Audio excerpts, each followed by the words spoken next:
YouTubers, today we're going to take a look at one really simple exercise that's going to, I guess, help you to practice improvising in this style by yourself. So it's not an easy thing to do, but we kind of need somewhere to start. So today we're just going to be using a 1-4-5, nothing too crazy, and I'm going to demonstrate this exercise that's going to hopefully help you improve with this. It'll also help you be more aware of where the chords are and what's happening, and that will really inform the way that you play, hopefully over those chords. And I'll give you a few tips on what scales to use and stuff, particularly referencing some other videos. By the way, I'm using a painting my mum made for me actually when I was about maybe 16, 15, just as a baffle to protect the sound from the amp coming to this mic, but I'll show you that later in the video once we've done working, because it's actually really cool. It's a Gretsch White Falcon that my mum painted. I still haven't got around to buying one myself, but something to aspire to. And just before we get to work, I'm going to put just a little worksheet on my Patreon for my members there, highlighting the scales that I talk about and mention in sort of a simple format. But I will reference videos where you can learn all this stuff anyway. So grab your guitar, let's get to work. Okay, so we're just going to be using the 1 chord, the 4 chord, and the 5 chord. And all that means is that in a chord progression, if this is our first note and our first chord, we're going to move up in the major scale, or in relation to the major scale, we're moving up 4 notes. Okay, or if you just think about it on the fretboard, it's just straight across here. So let's say we just do a little power chord there for the moment. We can do a little F7 chord, 8, 7, 8, like that. It's going to sound really cool. But we're really just interested in the root note. Then we might come back to the 1 chord, and then we're going to go to the 5 chord, like that. And let's do the 4 chord, and the 1 chord again. We finish with the 5 chord because the 5 chord really sets up a return to the beginning. So all we're going to do is we're going to take a C minor pentatonic scale, C minor pentatonic, pentatonic. Hopefully you're familiar with that scale. But we play the root note, and then we noodle around for a little bit. Then we play this one. That's the root note of the 4 chord. Okay.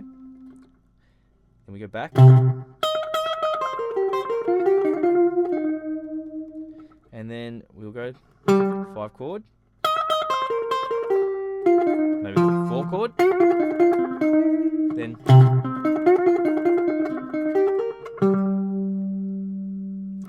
so all I'm doing, okay, I wasn't doing it in a strict 12-bar order. I was just getting a feel for the ideas I like over those 4 chords, okay?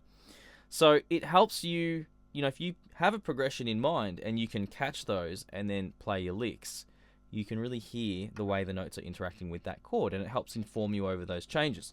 So where it can get a little bit more interesting is when we start adding a few more notes and start really thinking about how those colors interact with the various notes. So if I do this, and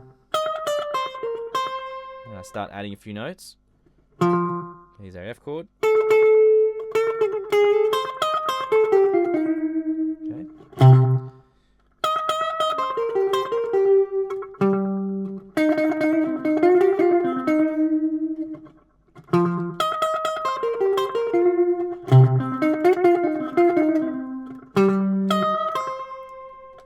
Starting to think it might be better for me just to use an actual progression, because the 5 to the 4 there doesn't really feel like it's making a ton of sense. But anyway, you get the idea. We're just finding the root note, playing it, playing ideas off of it.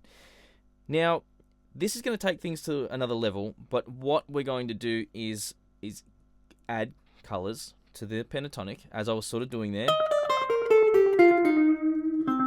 Okay, just up to there. And we're going to do the same thing. So you want to get the right note, but anyway.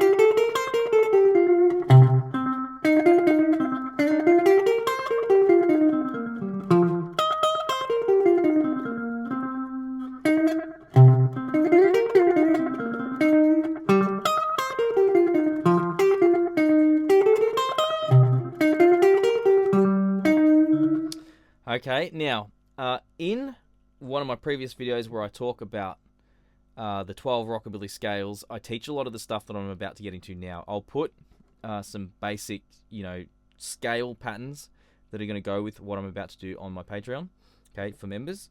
But what I'm going to do now is really follow those chords a little more. So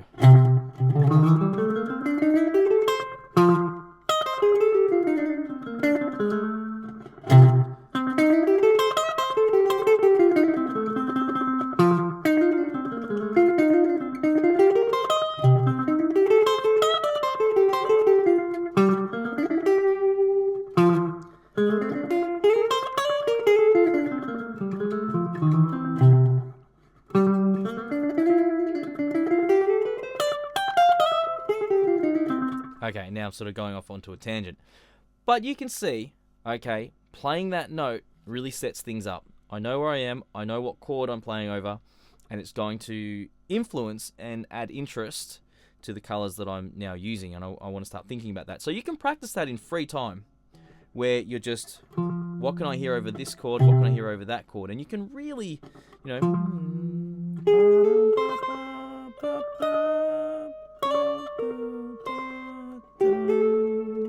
back to here.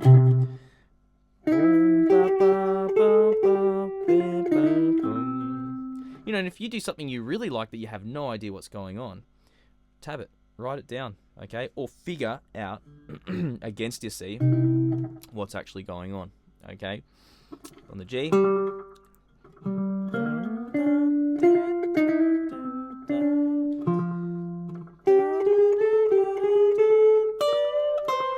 So I'm thinking of new things here. I'm sort of trying to follow my ear. Obviously, I've practiced thousands of hours of scales and stuff, and there's plenty of things for me to reference and work off.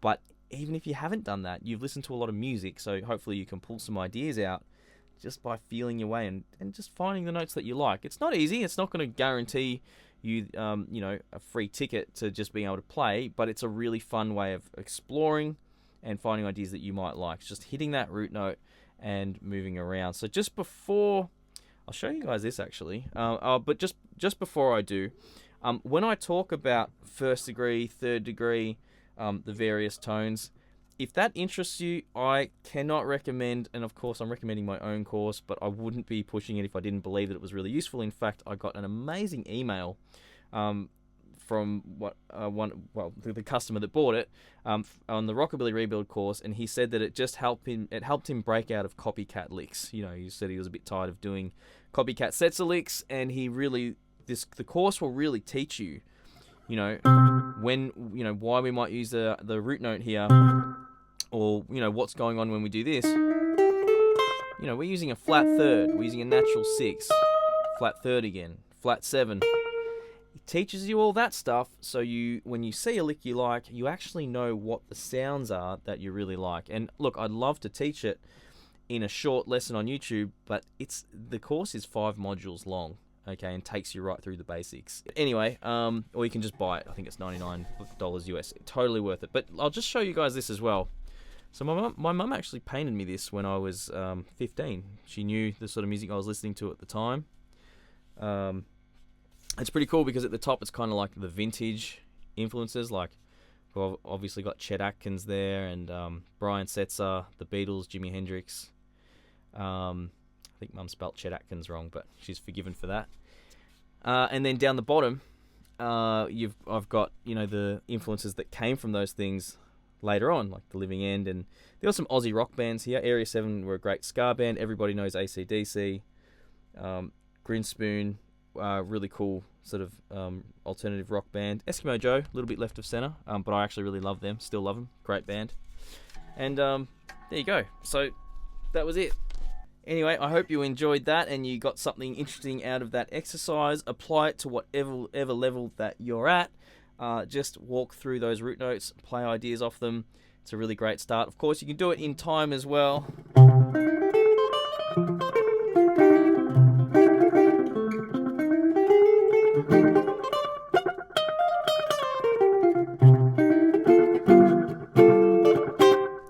Yeah, anyway, you get the idea. Hope you're enjoying these lessons. I'll see you guys in the next video. I promise there'll be some more song tutorials. It's actually been crazy for me at the moment with gigging work, so getting a lot of things happening at the moment, and having to learn a fair bit of repertoire. A bit of hide for gun work and a few cool things. So that'll calm down, and I will be back out smashing out the song tutorials. So thanks for watching. I'll see you guys in the next video.